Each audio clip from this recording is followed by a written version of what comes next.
New York সিটির বিভিন্ন সেতু ও টানেলের সক্রিয় নির্মাণ কাজ এলাকায় আগামী 30 জুন থেকে স্পিড ক্যামেরা চালু করতে যাচ্ছে মেট্রোপলিটন ট্রান্সপোর্টেশন অথরিটি এমটিএ।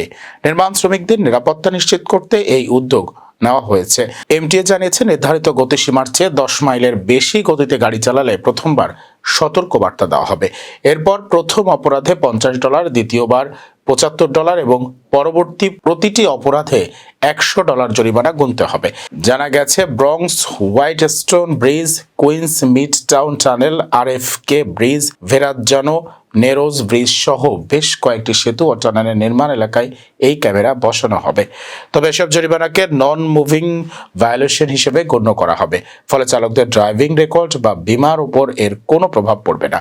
এমটিএর আশা, নতুন এই ব্যবস্থা নির্মাণ এলাকায় বেপরোয়া গাড়ি চালানো কমিয়ে শ্রমিকদের নিরাপত্তা বাড়াবে।